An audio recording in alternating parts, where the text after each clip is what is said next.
Welcome to the Enneagram 2.0 podcast. I'm Beatrice Chestnut. And I'm Uranio, Paes. And today we are talking about gratitude. Since it's Thanksgiving week in the United States, we thought we would talk a little bit about what it means to be grateful since it's the week for it.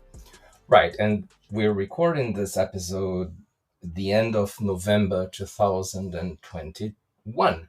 And because the theme is so important, all 365 days, we consider it an evergreen podcast, meaning it will be always valid. We need gratitude all the days of the year, each year. But we just took advantage of the proximity of Thanksgiving to talk about this, right, B? That's right. That's right. Can I start? Sure. Yeah, I want to express my gratitude for you for bearing with me my sometimes ups and downs. Thank you for saying that. I appreciate it. And I think that's what friends are for, is bearing with each other in our ups and downs. So I'm grateful for you. I'm grateful for, all the ways that you bring your gifts to the world and for the way that you hang in there and are always, doing your best to be a really good friend. So thank you. Thank you. Thank you a lot. So I guess we can start talking very quickly about gratitude and then right away go talk about each type. Sure. And how each type can relate to gratitude in a ideal case, and what are the obstacles that get in the way for each type to feeling more gratitude in their life every day? Yeah. So first thing I want to say is that I believe that gratitude is a word that has become way too used by people in situations that they are not really feeling gratitude. Right. Yes, so I think it became a bit trendy and in fashion because people use it when they're just feeling happy or thankful, but not exactly grateful. And I think this is a problem because then people understand gratitude as a shallower thing that it actually is. Yeah, I think the way we're talking about gratitude is as a higher emotion, as a really elevated state of feeling deeply thankful for someone or something. And I think gratitude is a feeling or an experience that can elevate us when we're truly feeling it in a sincere way. Right.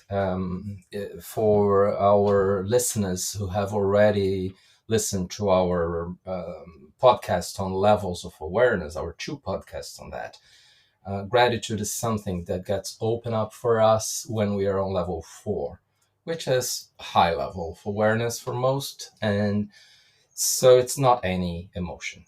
As you say, it's a higher level emotion, and it comes up when we open our spiritual hearts, which is what happens when we are in touch with the Enneagram virtues. And for most, it's not a daily experience. But there's also another aspect to that, which is fake it until you make it. Right. Yes. Sometimes it's good to reach for feelings of gratitude, even if you're not feeling grateful in a deep, sincere way that's elevating. Reach for it. Find the things in everyday, small things potentially that you can feel grateful for, and allow those things to accumulate and allow yourself to deepen your experience of life through aspiring to gratitude and finding all the different things that are happening for you that you may not really recognize as things to be grateful for unless you're really having that intention of seeking out the opportunities for gratitude as a way to have a deeper experience of yourself and your life and your relationships. Yeah, so it's a good idea to mimic the state of higher level emotions, including gratitude, and evoke it by doing so until you really feel it unavoidably from the inside and in a very intense way. Now, I think it's also super important that we invite our listeners, we invite you to try to be in the best state possible while listening to this podcast.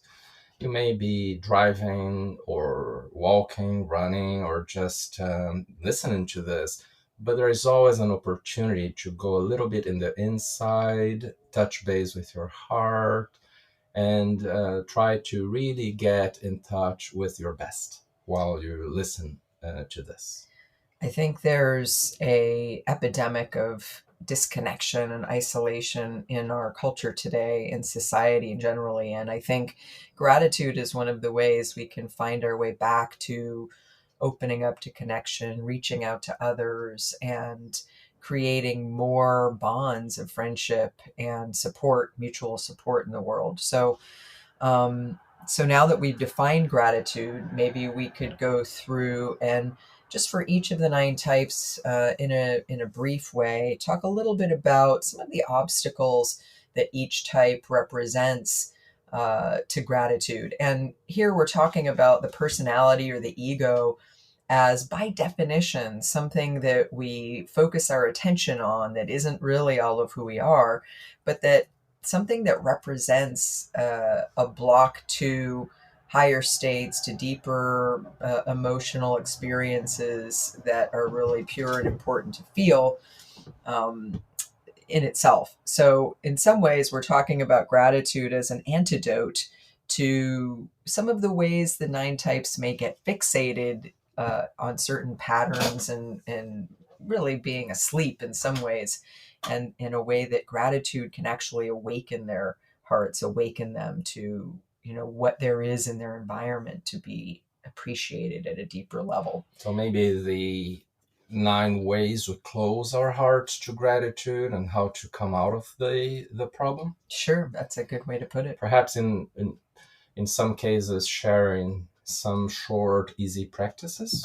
Yeah. If a practice occurs to you, I think it would be great to give people some ideas of what they can do to, in a conscious way, move themselves into gratitude if maybe they're not feeling it. I know when people get together with their families, especially around the holidays, sometimes we can intend to feel grateful, but what's actually happening in our families or with our friends can inevitably bring out stressful experiences or the low side of the personality, shall we say. So maybe gratitude can be something that we encourage people to focus on as a way of not falling into the trap of the personality and the ego.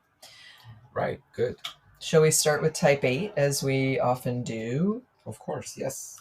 So I'll say something and then I'd like to hear what you think. I think sometimes what gets in the way of 8s and a state of gratitude is um, an automatic kind of unconscious sense of omnipotent control.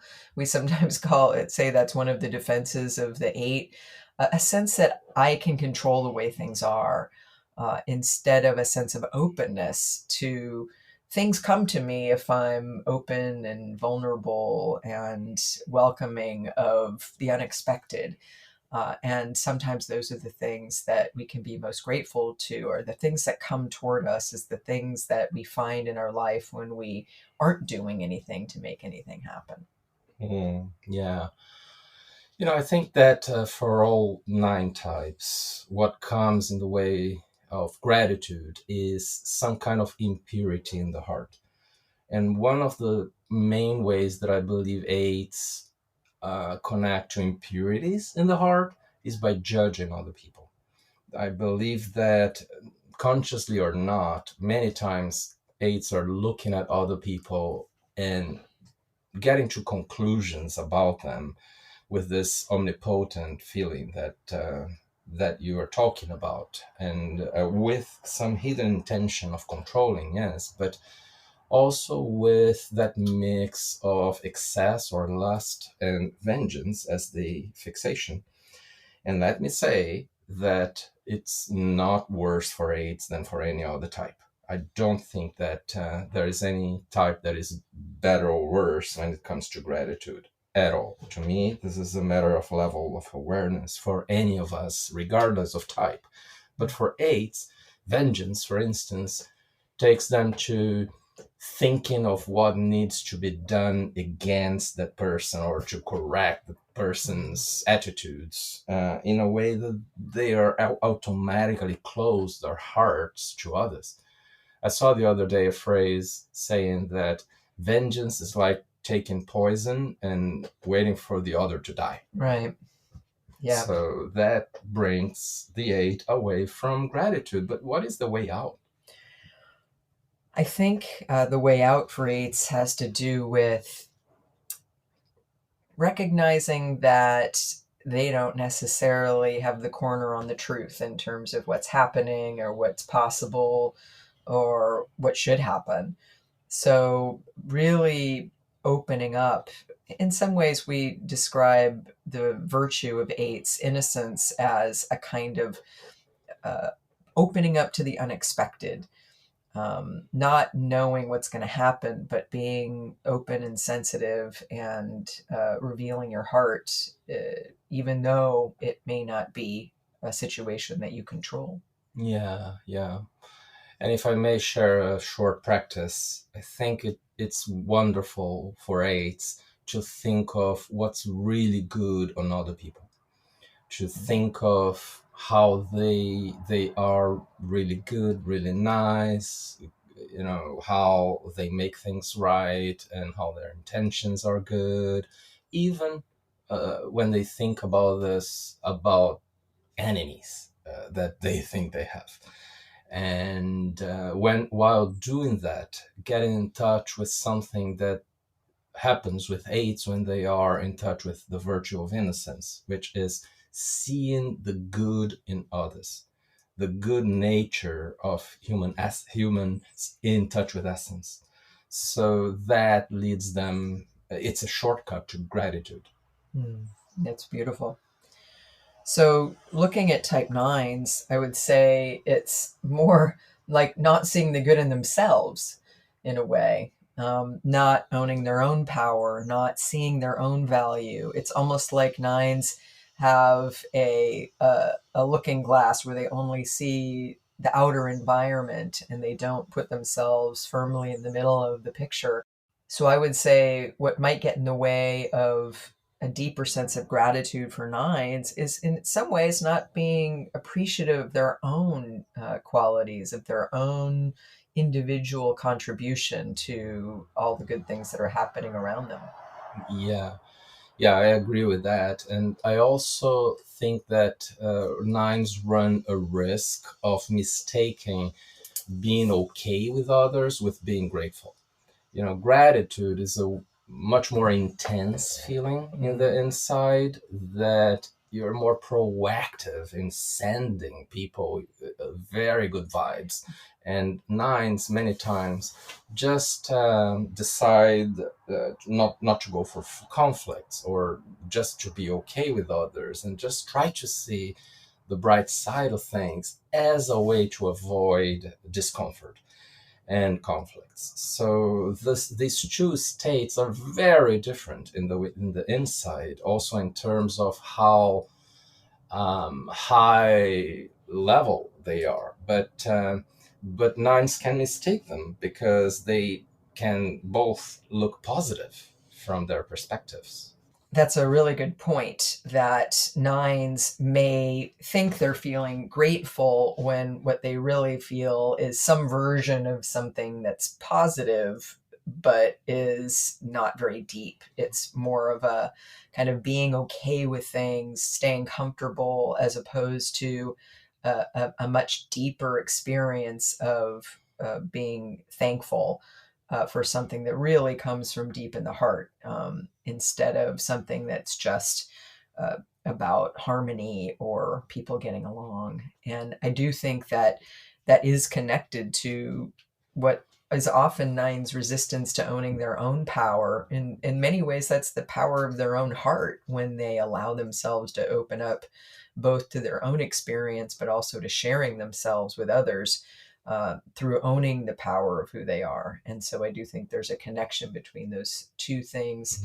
Um, and I think it makes sense to connect nines not owning their power and resisting owning their power. I've even seen it. It's hard to talk them into the fact that they have power, also as a way of kind of reducing their own impact as part of the way they may just make everything kind of okay at a more superficial level. Yeah, and I think owning their own power implies owning that they have their own opinions and that they have feelings. So I think the way out from this is to get in touch with ways that you're pissed off at the other person. And curiously, that is what takes nines towards gratitude more fast, more quickly, because the opposite of the state of gratitude and also love is apathy. It's not anger or, being mad at the other. If you're mad at the other, it's because you care more.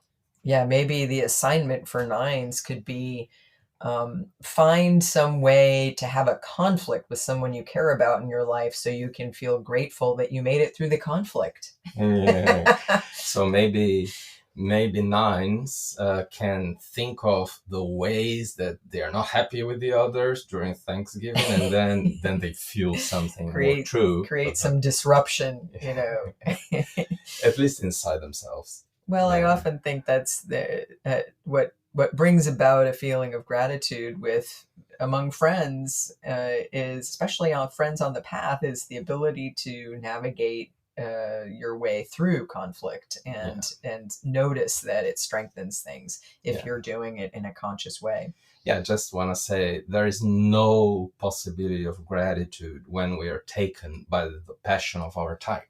In this case, there is no gratitude if I'm diving deeply in sloth. Right. So shall we go on to one? Yes. So I think with type ones, it's kind of clear cut. I think when ones get too locked into a perspective that sorts things into right and wrong, and focuses on what's not right, focuses maybe on the details of what isn't how it should be, I think often it's hard to get to gratitude because it's easy for ones to get a little bit stuck on, well, what's happening isn't as it should be, or this is right and that's wrong. And gratitude is usually a level above that in terms of a kind of acceptance of that there will be things that some people perceive as right and others perceive as wrong, but gratitude is really a level above that. It's a kind of it's kind of beyond right and wrong. Right. Yeah, I agree. And again, it's one of these cases like we talked about for eights. If I don't self-accept, I won't accept others, and vice versa. Right. So it's both a work with myself and work with others. And again, similar with what we said about eights, it's about not judging and allowing for imperfection and even celebrating imperfection. I think that a good practice for Thanksgiving for ones is about just celebrating how limited and imperfect we all are, and how that makes us beautiful and human, and makes life perhaps even more interesting. Yeah, almost being grateful for the pathway that leads forward, even though it's imperfect, even though the unfolding of life and of all of our paths is windy. It takes twists and turns, and it goes into good and bad, right and wrong. But that it's not about being perfect. It's about being, it's about honoring what's true and deepening your experience and your conscious experience of what's happening in your life as a way of getting to gratitude. Yeah, and I think ones really benefit when they see the celebration side of Thanksgiving. Yeah. right? It's going a bit to their two arrows, to 7 and 4. Right. Making sure that fun is on the program. Exactly. Yeah. Yeah. What about your type 2? So type 2, I think that when there's an over focus on others, as there often is with us twos, um, it makes it hard to get to gratitude, because there's often either an imposing of our own will, like it's got to be this way, and if it's not that way, then it's not okay. Or just a not being at home in ourselves, in order to really feel grateful for something, you need to really kind of be at home in your own heart. And I think for twos, it can be a little bit like our energy is out there, kind of checking out what's going on with others, or others doing what they should be doing. How are they thinking and feeling about me? And it can be hard to be at home in yourself and just feeling grateful, feeling receptive to what comes, and appreciating what's there from the inside, instead of getting busy looking at what's going on the outside and leaving yourself in order to see what's going on all over there. So it's coming home inside ourselves, and going into receptive mode and seeing what's happening that we can allow to touch our hearts, and being at one with our own internal heartful experience. Yeah, I like that a lot, because it takes coming to one's own heart to feel grateful. Yeah. And I think one of the risks of choose with gratitude is to mistake gratitude for flattery, which is the fixation of choose. So in flattery, choose sometimes give too many compliments. Not all choose, like you don't do that, but all choose tend to be positively impactful when with the other person, like tend to be nice, or to make the other feel well with them. And it's super important, although hard, to look at the giving to get intention behind that. Yeah. Now with gratitude, it's important to understand it's not a mental strategy as flattery is. Mm-hmm. It's not willing to get anything back. It's just a very deep and pure sense of expressing how thankful we are for having people in our lives, and and how we love them. And I think it can be for twos a more positively passive experience. There's a book I read once that talked about how one of the ways that you can lift your vibration and feel better, or just get into a higher state, is to engage in a rampage of appreciation. Looking around yourself and saying, what is here that I can appreciate deeply and feel good about. And I think it's like a not having to do anything or make anything happen or make anyone feel good about me. It's more, if I'm really at home in my own heart and I'm looking around, what can I really deeply feel grateful for that's already happening, that I don't have to do anything to make happen? Yeah, so good. So good. Yeah. So type 3. Yeah, sure. So for threes, I think an obstacle to gratitude can be focusing on a definition of success that's too narrow.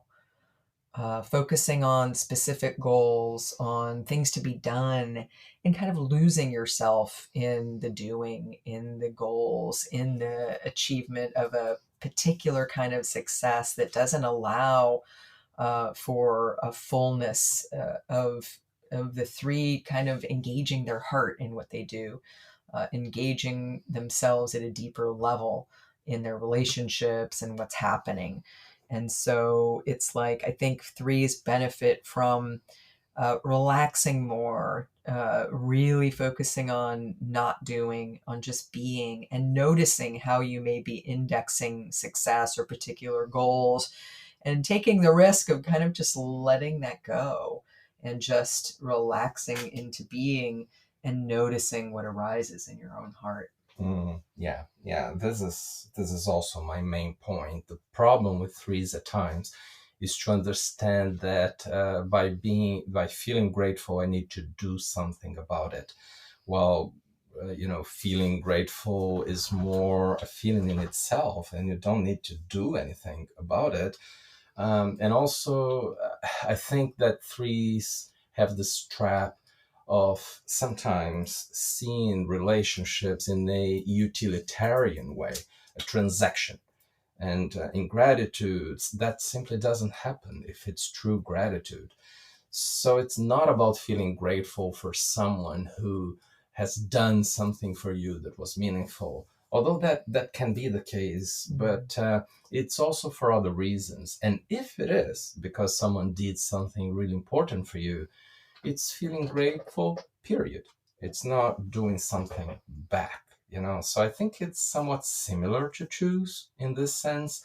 It's understanding the non-transactional phase of gratitude. Mm-hmm. Which sounds like it may also apply a bit to twos. Yeah.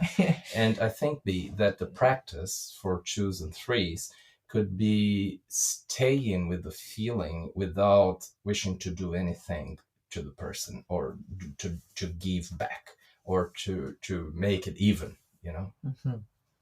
Yeah, I like that. And also doing things anonymously for others. Yeah, good I one. think that's a really important one. Yes. Not doing things that no one will find out about, but people will feel some sort of positive impact. Which is the concept in spirituality of uninterested service. Yeah.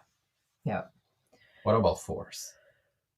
So I think fours in some ways are one of the types that can benefit the most from gratitude. I've had many fours at trainings come up to me and say with a lot of excitement that one of the things that really helped them was a gratitude practice.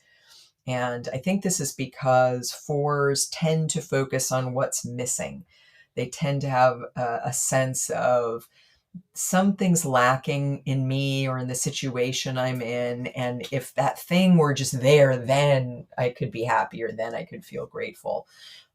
And so I think there's a lot of that focus on deficiency, on what's not happening. And that leads to a focus on the idea that there's the way things are is suboptimal kind of all the time. A kind of discontent or disappointment that can be hard to move out of for fours when they're really identified with their personality patterns. So I think gratitude is a direct antidote for that. It's about looking at what is present that's really positive, looking at what you should value more actively in yourself and even feel grateful for in your own sense of who you are, in addition to your relationships and your current situation. So feeling grateful, I think, in that fours also often tend to be in contact with their emotions and their heart. Maybe sometimes they can get there even more, a little bit more easily than other types, that engagement with their heart. However, they can kind of go a little bit to the negative side of what they might be feeling. And so being connected with their own hearts and focusing a lot on what do I have to be grateful for now, can be a beautiful practice for fours to move out of that sense of there's something going on that isn't quite right, and that keeps me from being grateful or fully content or happy. Right, I really agree with all that. And what I can add is that gratitude implies going outside myself and seeing you, right? So that's a very basic practice for fours, like not living only in their inner worlds and not thinking of the other inside myself or feeling what I feel about the other. It's really going outside, placing your attention outside and seeing the other without comparing and without filtering your perceptions of the other person with your head, heart, and gut. So I believe that gratitude has to do with a state of truly seeing the other, which is an excellent practice for self-development as a whole for fours, but also to feel gratitude. Right. I think that's such a great point that you make, that one of the reasons the fours don't experience what's happening in their environment, in where they are, is because they filter it through almost a kind of fantasy about what's happening, or an inner perception that gets colored by how they might be feeling, or the habit of seeing what's missing. And so being able to really go outside themselves and really ask the question, what's actually happening here? And often it's much more positive than the story they're making up about it when they filter it through their perceptions, their fantasies, their longings, things like that. Yeah, good. I like that. So what about your type 5? Well, I think that in general, fives close their hearts to everything because of the passion of avarice. And that damages many times the feeling of gratitude.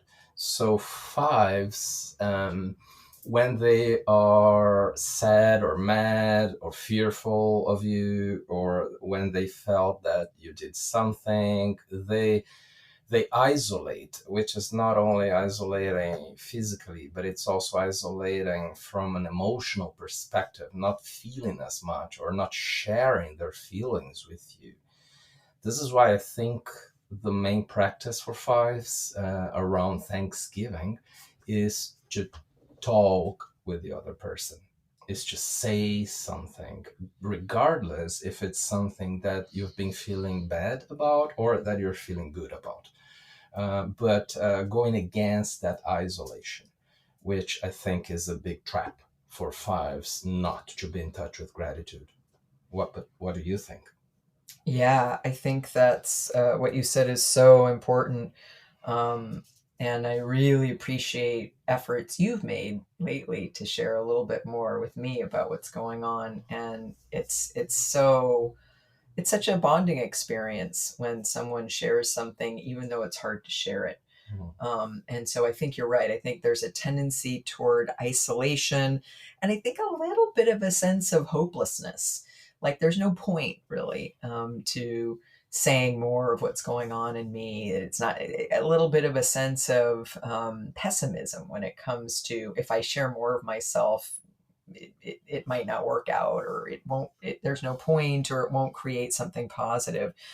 I also think that a lack of a belief in abundance can get in the way of five's experience of gratitude. It's this scarcity mentality and personality of not being able almost to perceive or imagine more positive feelings, love, experience for themselves. And so not seeing the ways they may not only isolate, but cut themselves off from positive things that might come to them if they could allow themselves to be a little more open and a little more hopeful in terms of what they can receive, that can be really nourishing and supportive.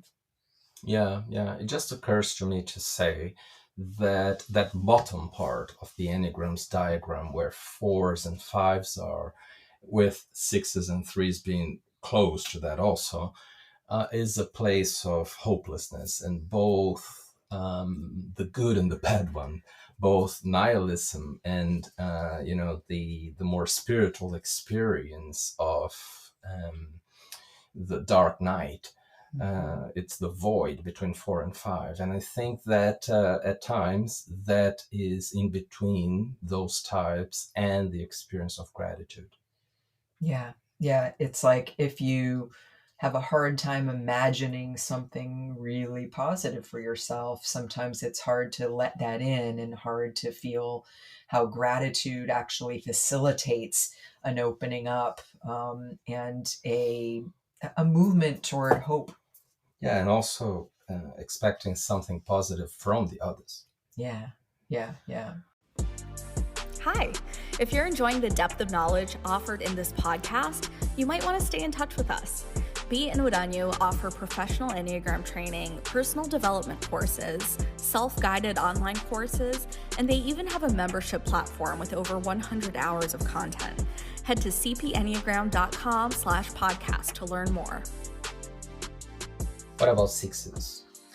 So I think sixes, I think the difficulty sixes sometimes have with trusting and having faith can get in the way of gratitude. And of course, the focus on the negative that they can sometimes have. Again, that's not usually how sixes put it, but looking for what could go wrong or scanning for threats and risks can keep them a bit more focused on what's not going well, or what might not happen, or what might happen that isn't so good.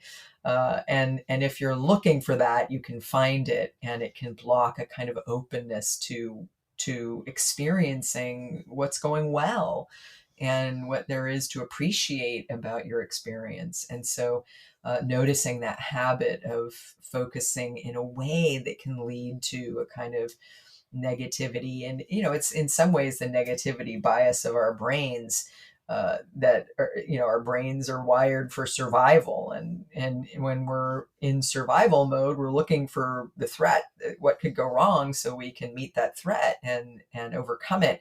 But when we're talking about spiritual growth or personal development, we're talking about moving beyond survival mode and allowing for other modes to come into existence. So I think if sixes can notice how their minds go to the problem, the threat, and allow themselves to open up to more trust and faith and seeing the positive in what's happening, especially in their ability to initiate positive things in all the ways that they can, that can help them open up to gratitude.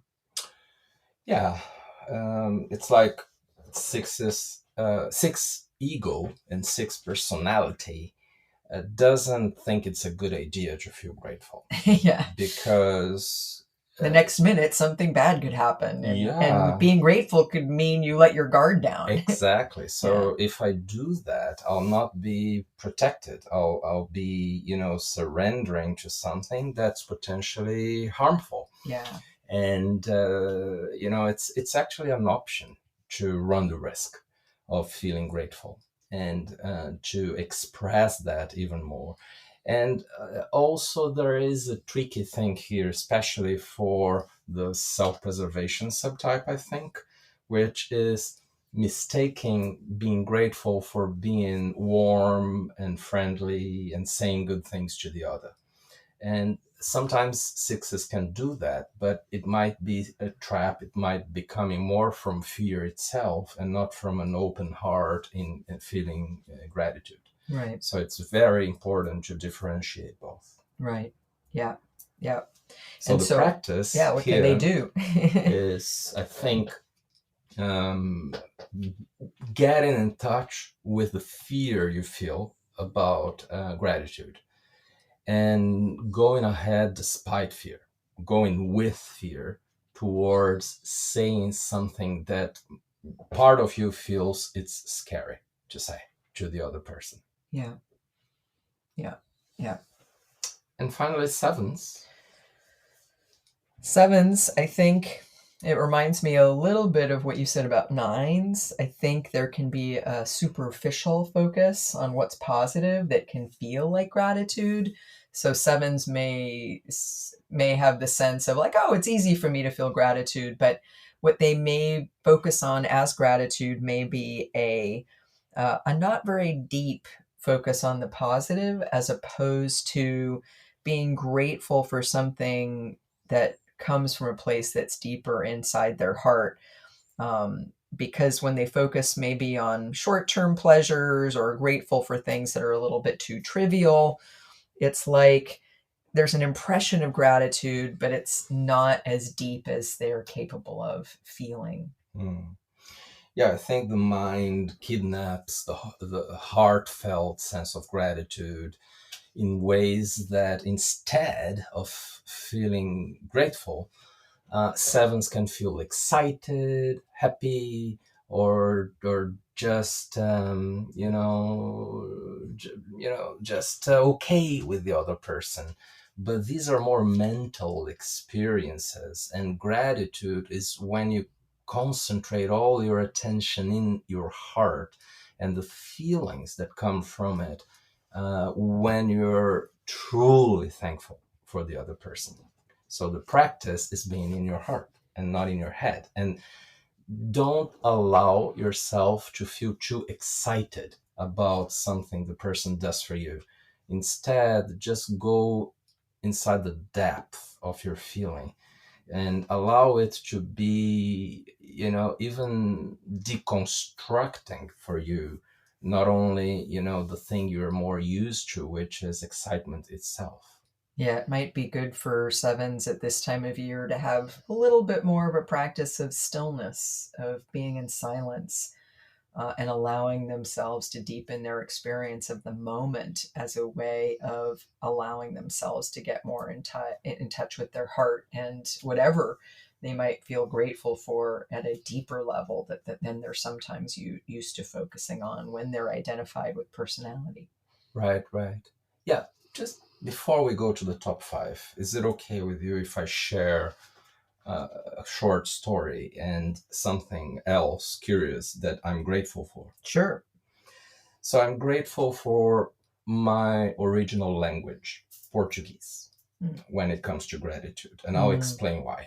The other day, and we watched it together, there's this video that I saw on YouTube. It's a very short video, but only in my language, Portuguese, by Antonio Nova. And he talks about the actual meaning of the word obrigado in Portuguese, which is translated into English by thanks, right? But they are different words. And I really don't mean that there is a language that's better than others. And I think Portuguese has several issues, especially nowadays with the gender thing. But I really like the word obrigado. And what this man says, is that if he takes into account the theory on gratitude by St. Thomas of Aquinas. St. Thomas of Aquinas, yeah. There are 3 levels of it. The first level being more superficial.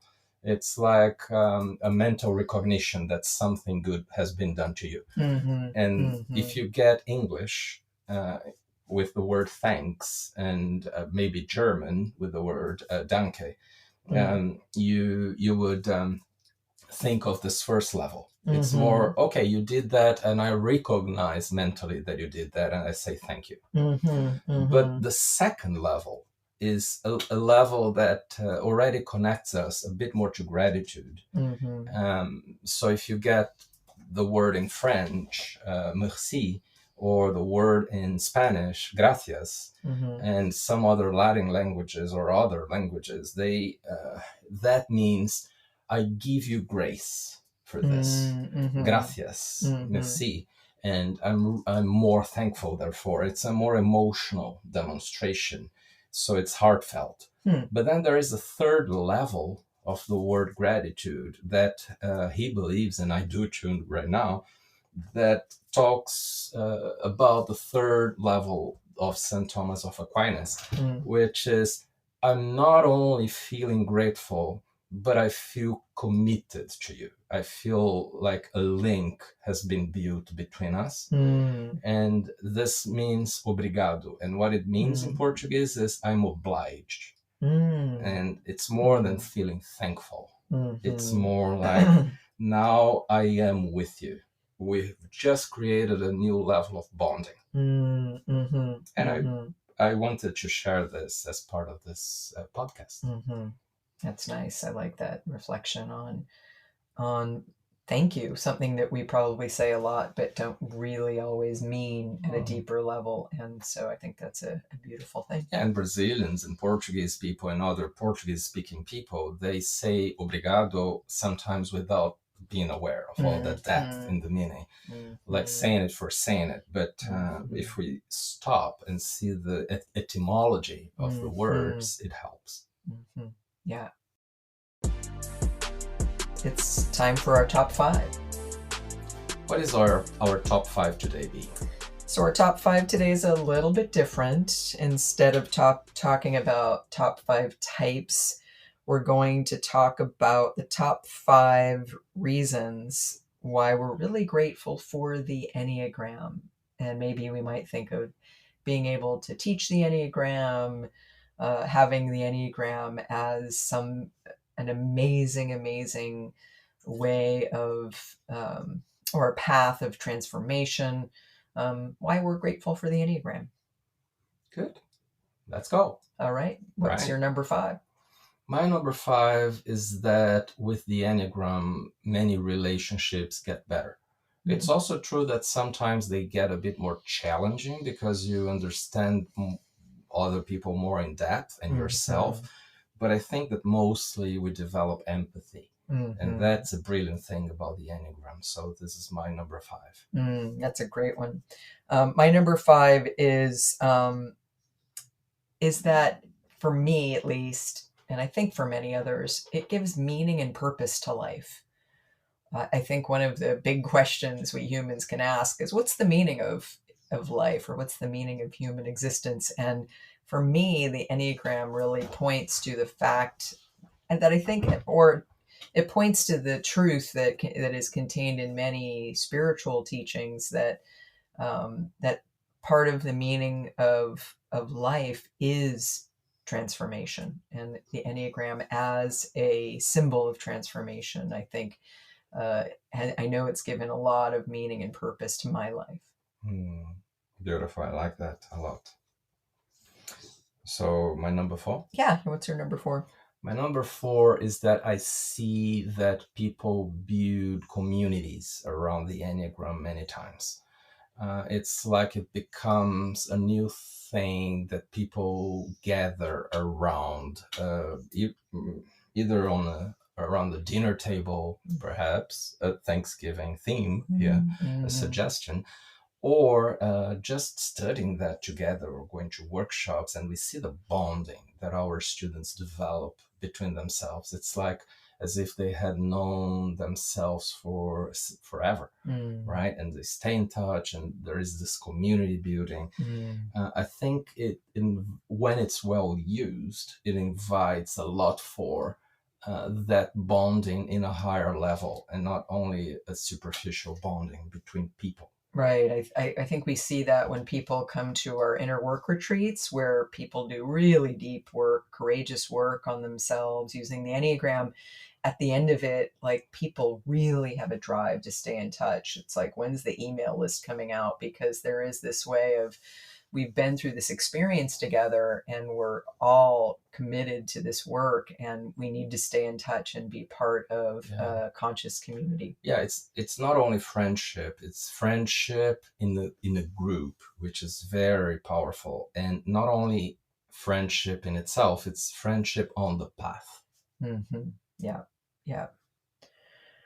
So my number 4 is that to me, it's like a living reminder that we need to wake up. I really believe in what Gurdjieff said, that humankind in many ways is asleep. And it's like we're always falling back asleep, even when we're trying to use the Enneagram to keep us awake or to help remind us of this. People can get in patterns and habits with the Enneagram that just becomes another form of sleep.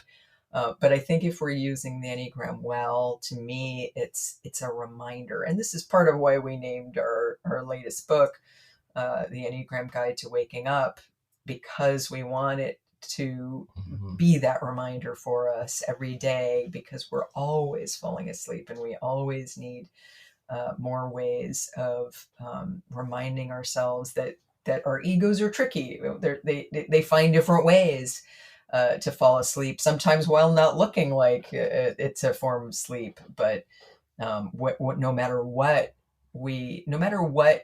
we as individuals find as ways to go to sleep, whether it's an addiction or whether it's some sort of psychological preoccupation or condition, or whether it's certain habits we have or working too hard, there are so many different ways that we fall asleep and stay asleep. And so for me, the Enneagram is a living reminder that, oh, we need to keep making the effort to wake up all the time. Yeah, I'm grateful for that, Joe. So my number 3 is about this beautiful mix of self-acceptance and self-challenging, if I may say this expression. When the Enneagram is well used, again, it's both something that allows us to make peace with ourselves and our younger selves, and something that moves us forward to a point that we're not yet in touch with, because it invites us to undertake some discomfort zones in our lives. I especially like this mix, again, when the Enneagram is well used. That's a good one also. And a little bit related to my idea of waking up. Yeah. So my number 3 is the fact that, for me at least, I know not everyone believes this, but for me, the Enneagram is an unfolding wisdom. It dates back to ancient times. Like, I love the sense of being a part of something that has been, gone on for millennia. And that's part of why I love looking for traces of the Enneagram in ancient history and in literature, great works of literature. Like, I love the fact that you can see it in the Odyssey by Homer and Dante's Divine Comedy and other works of art. I just believe that it makes me feel like that we're involved in an ongoing, profound work that is, you've sometimes called it a heritage to humanity, a constantly unfolding work that we're all involved in, that we can feel a kind of kinship to people who, have come before us for centuries. In this work, and I think also in different spiritual traditions, the same kind of thing exists. This idea that there are practices and rituals and teachings, and certainly the Enneagram is a symbol of some of these things, an objective symbol of something that was passed down from people who got in touch with deeper truths of human existence and meaning. And the Enneagram, as we decode it, gives us access to learning more about things that are very mysterious, to the mysteries of life. Yeah, I'm very grateful for that, and I believe I'll speak to similar things in my number 1. But first, let me share my number 2. I really think the Enneagram is unique in the fact that it's a psycho-spiritual system, and that as such, it's really deep yet precise, accurate. So it's such a shortcut for people who wish to do both psychological and spiritual work. Yeah, that's a good one. My number 2 is a personal one, and that is that it has given me, maybe I'll say it this way, it's given shape to what I see as my mission in life.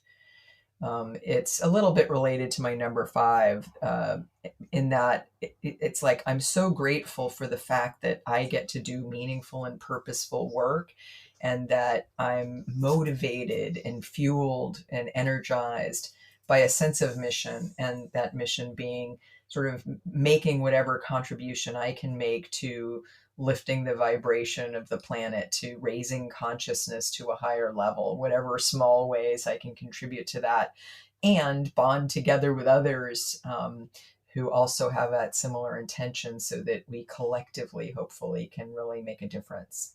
Mm-hmm. Beautiful. Well, my number 1 is perhaps curious for some people, and it's about the Enneagram being open right now in humanity. available for humanity to understand, unveil, and explore it and elicit Enneagram knowledge or wisdom. Because to me, the Enneagram is different from other systems as a discovery and not an invention. And it's mostly downloaded to some of us. And it's something we can get inspired by when we get in touch with some of its keys and some of its mysteries. It's like a code, a very ancient code that sometimes we get access to.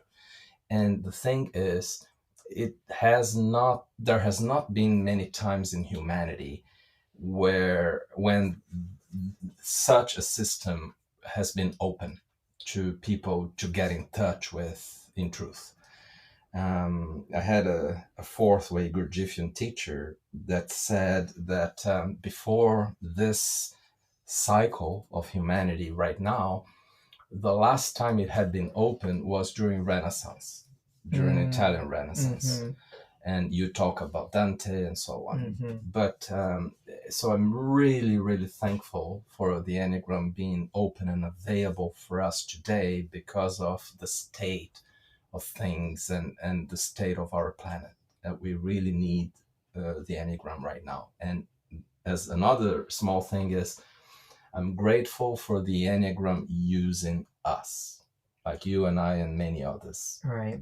Because none of us really use the Enneagram. Right. Yes. Yeah. What you're saying makes sense. I've heard spiritual teachers talk about how, like right now, the veils between the higher world and our world are getting thinner because we need them to. We need more access and help from higher dimensions to further our evolution.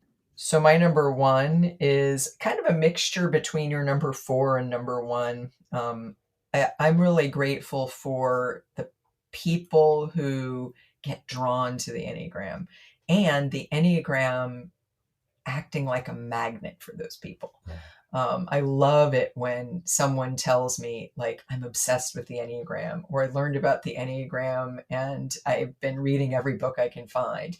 I think that there's something really magnetic and powerful and magical about the Enneagram that when people who are seeking for something, or people who are open to sort of higher meaning or a purpose, finding a purpose-driven life or transformation itself, I think it's like the Enneagram magnetizes people who have that desire in their heart in a pure way. And so my number 1 is kind of both friends on the path, friends like you, and friends that we meet along the way at Enneagram conferences, the people that come to our trainings, people that we meet, being out there doing this work, because that thirst, that hunger for transformation, and the Enneagram as something that can really meet that desire and provide a vehicle for a revolution in our development, which is what we need so badly right now. So it's a little bit like the way we come together in community, the way we meet friends on the path through the Enneagram, as a way of both giving our lives meaning and initiating our growth together. All of that to me is something I'm extremely grateful for. Yeah, me too. And on that note, I want to express my deep gratitude for all our listeners for, making the Enneagram 2.0 podcast happen. So for all of you, obrigado. Yes. Thank you for you. We're grateful for you because you're part of this. You're part of our community. You're part of this growing movement that I think there is so much of an opening for right now. And your interest and your commitment to your inner work is what's a big part of what's driving this forward momentum connected to the Enneagram right now. So thank you for listening. Join us again for our Enneagram 2.0 podcast, where we talk about all things Enneagram. Obrigada.